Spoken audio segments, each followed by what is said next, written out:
ጤና ይስጥልኝ። ይህ አዋዜ ነው። የዕለቱን ዋና ዋና ጉዳዮች እንመለከታለን። በላይ በቀለ ነኝ።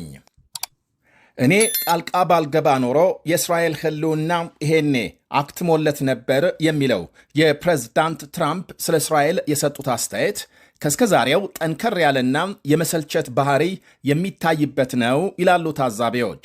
ትራምፕ ከኢራን ጋር ስምምነት ለመድረስ ተቃርበው እያለ በተከታታይ የእስራኤል መሪዎች በሊባኖስ ጥቃት መፈጸማቸውን በግልጽ ሲቃወሙ ተደምጠዋል። የእስራኤል ባለሥልጣናት ዘመቻው ለሄዝቦላህ ሚሳኤል ጥቃት ምላሽ ነው ቢሉም ፕሬዝዳንት ትራምፕ ግን በተለይ በሳምንቱ መጨረሻ በቤይሩት የተፈጸመውን ድብደባ እጅግ አደገኛ በማለት ስሜታቸውን ገልጸዋል። ምንም እንኳን የእስራኤል ሄዝቦላህ ግጭት እየቀነሰ ቢመጣም የእስራኤል ጠቅላይ ሚኒስትር ቤንያሚን ኔታንያሁ ያልተመጣጠነ ኃይል ተጠቅመዋል በማለት ይከሳሉ። የሆነ ሰው ፍለጋ ሕንፃ መደርመስ አይገባም። እስራኤል ንጹሐንን ካልገደለች ሥራ መስራት የማትችል ከሆነ ሶሪያ ትሰራለች ብለዋል ትራምፕ። የሶሪያ ፕሬዝዳንት አህመድ አልሻራ ከኔታንያሁ በተሻለ በፍጥነት ሄዝቦላህን ሊያስወግድ ይችላል በሚል ማነጻጸሪያም የቀድሞ የሱኒ አክራሪ ሚሊሻ የአሁኑ የሶሪያ ፕሬዝዳንት አህመድ አልሻራ በሊባኖስ ከሄዝቦላህ ጋር የሚደረገውን ውጊያ ቢመሩ የተሻለ ውጤት ይመጣል ባይ ናቸው ትራምፕ። ይሄ አባባላቸው በሊባኖስ የእርስ በርስ ግጭት የሶሪያ ጣልቃ ገብነት ግጭቱ እንዲባባስ ያደረገበትን ታሪክ አስታውሷል። ኔታንያሁ ጦርነቱን አብረው ከአሜሪካ ጋር እንዳልጀመሩ በሰላም ንግግሩ ያለመሳተፋቸውና በተደጋጋሚ ከትራምፕ የሚሰነዘርባቸው ውረፋ ከሀገር ውስጥ ካለባቸው ጫና ጋር ተደማምሮ እስከ መጪው ምርጫ መድረሳቸውን አጠራጣሪ አድርጎታል።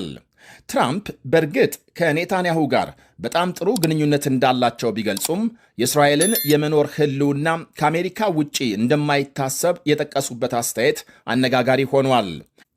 ትራምፕ በፈረንሳይ እየተካሄደ ባለው የቡድን 7 ሀገሮች ጉባኤ ላይ በሰጡት ቃል ስለ ቢቢ ኔታንያሁ ከጠየቃችሁኝ በጣም ጥሩ ግንኙነት አለን። እስራኤልን በተመለከተ ግን እኔ ጣልቃ ባልገባ ኖሮ ይሄኔ ከምድረ ገጽ ጠፍታ ነበር ብለዋል። ግልጽ በሆነ ቋንቋ ፕሬዝዳንቱ ከኢራን ጋር ስለተደረሰው ስምምነት ተጠይቀው በሰጡት ምላሽም የስምምነቱን ሙሉ ይዘት በቀጣይ ይፋ እንደሚያደርጉና በአጠቃላይ ከኒውክሌር ጦር መሳሪያ የታደገ ስምምነት እንደሆነ ገልጸዋል። በስምምነቱ ለኢራን መልሶ ግንባታ $300 ቢሊዮን ለመስጠት ከመግባባት ተደርሷል መባሉን የሐሰት ዜና ሲሉ ያጣጣሉት ትራምፕ ምንም አይነት ክፍያም አለመኖሩን ገልጸዋል። በ2015 ስምምነት ኦባማ ቢሊዮኖች ዶላር ለኢራን እንደከፈሉ የእርሳቸው አስተዳደር ምንም እንደማይከፍል አረጋግጠዋል። በእርግጥ ኦባማ በ2015 ከኢራን ጋር በተደረሰው የኒኩሌር ስምምነት በቀጥታም የከፈሉት ገንዘብ ስለመኖሩ ምንም አይነት መረጃ ባይገኝም በአሁኑም ሆነ በያኔው ስምምነት የማዕቀብና የታገደ የቴሄራን ገንዘብ ስለመለቀቅ ተካቷል። ኢራን የኒኩሌር መሳሪያ እንዳትገነባ በሁለቱም ስምምነቶች የተቀመጠ ሲሆን ሁለቱም በቀጥታም የኢራንን ሕዝብ ፖለቲካዊ ቀውስ አልፈቱም። በሁለቱ መካከል ልዩነት ካለ ባራክ ኦባማ ኢራንን አልደበደቡም። ትራምፕ የኢራን ዘመቻ አብዛኛውን የኒኩሌር ቁሳቁስና የዩራኒየም ክምችቷን እንዳወደመ ቢገልጹም ጦርነቱ ከፍተኛ ወጪ ማስከተሉና የኢራን ጎረቤቶችን ሰላምና መረጋጋት ማደፍረሱ ይነገራል። የሆርሙዝ መተላለፊያ በመዘጋቱም የዓለም ኢኮኖሚን ሳይቀር ሽባ ማድረጉ ይታወቃል። ይህ በእንዲህ እንዳለ ስምምነቱን ተከትሎ የነዳጅ ዋጋ በ3 ወራት ውስጥ ለመጀመሪያ ጊዜ አንድ በርሜል ድፍድፍ ነዳጅ $80 በታች ሆኗል። ከጦርነቱ በፊት $70 የነበረ ሲሆን አሁን 79.90 ሳንቲም ደርሷል። ወደ ነበረበት ሊመለስ የ$9 ልዩነት ይቀረዋል። በሌላ ዜና የእስራኤል ጦር በደቡብ ሊባኖስ በፈጸመው ጥቃት 4 ሰዎች ሲገደሉ በርካቶች መቁሰላቸውን ማምሻውን የወጡ ዘገቦች አመልክተዋል። ከእስራኤል በኩል እስካሁን የተሰጠ መግለጫ የለም።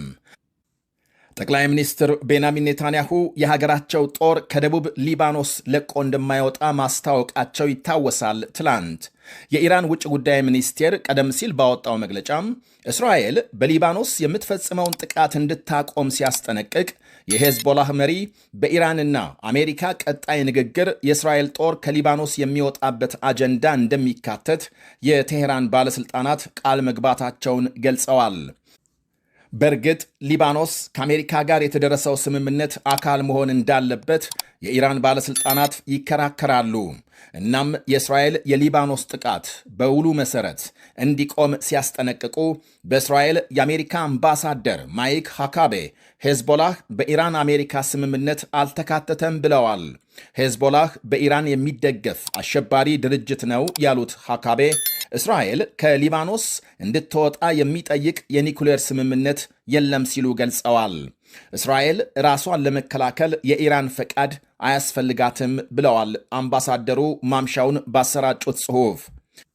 ዛሬ አመሻሽ ሄዝቦላህ ወደ ሰሜን እስራኤል በርካታ ሮኬቶች መተኮሱን ተከትሎ የእስራኤል ጀቶች በሄዝቦላህ ይዞታዎች ላይ ድብደባ መፈጸማቸው ተነግሯል።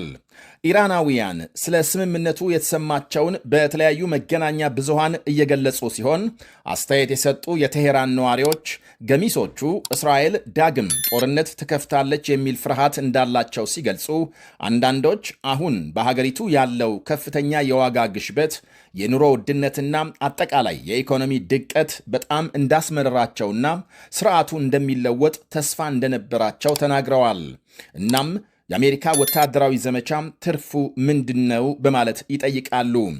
ወይ ስርዓቱ አልተለወጠ አሊያም ኑሯችን አልተሻሻለም ይላሉ። ለአብዛኞቹ ኢራናውያን ግን ስኬት በፉከራና ወሬ አይለካም፣ ጦርነት በማቆምና የዋጋ ንረት በማረጋጋት እንጂ። ሌላ ድንገተኛ ጦርነት እንዳይቀሰቀስ በማድረግ ቀጣዩን ምዕራፍ መምራት በመቻል ላይ የተመሠረተ ስኬት የጠንካራ አስተዳደር መለኪያ እንደሆነ ይገልጻሉ። ይህ በእንዲህ እንዳለ የስምምነቱ ፊርማ ሥነ ሥርዓት የፊታችን አርብ በስዊዘርላንድ በይፋ ከተከናወነ በኋላ ኢራን ወዲያው ነዳጅ መሸጥ እንደምትጀምር ተነግሯል። ስምምነቱ ከተፈረመ በኋላ ቴሄራን ወዲያው ነዳጅ መሸጥ እንድትጀምር በአሜሪካ የተጣለባት እገዳ እንደሚነሳ ዘገቦች አመልክተዋል። ትላንት ከኒውዚላንድ ጋር በዓለም ዋንጫ 2-0 የወጣው የኢራን ብሔራዊ ቡድን ጨዋታውን እንዳጠናቀቀ ወዲያው ከሎስ አንጀለስ አሜሪካ እንዲወጣ መደረጉ ታውቋል። ተጫዋቾቹ እዚያው ሎስ አንጀለስ ማረፍ ቢፈልጉም ለቀው ሜክሲኮ ወደሚገኝ ስልጠና ማዕከል እንዲሄዱ መደረጋቸውን አሰልጣኙ ገልጸዋል። የዓለም ዋንጫ እስኪጠናቀቅ አሪዞና አሜሪካ እንደሚቆዩ ከተወሰነ በኋላ ነው ሜክሲኮ እንዲዛወሩ የተደረገው ተብሏል። አንድ የአሜሪካ ቢ52 ቦምብ ጣይ አውሮፕላን በካሊፎርኒያ ተከስክሶ 8 ሰዎች መሞታቸው ተነገረ። አውሮፕላኑ መደበኛ የፍተሻ በረራ ላይ ሳለ ባልታወቀ ምክንያት መከስከሱ ተነግሯል። በአደጋው 2 የቦይንግ ሰራተኞችን ጨምሮ 8 ሰዎች መሞታቸው ከመነገሩ ውጪ ዝርዝር ማንነታቸው ይፋ አልሆነም። የካሊፎርኒያ ገዢ ጋቪን ኒውሰም የሐዘን መግለጫ አውጥተዋል። ከ1950 እንደ ፈረንጆቹ አቆጣጠር ጀምሮ ጥቅም ላይ የዋሉት ቢ52 የጦር አውሮፕላኖች በኢራን ጦርነት ተሳታፊ እንደነበሩ ይታወሳል። ይህ አዋዜ ነው።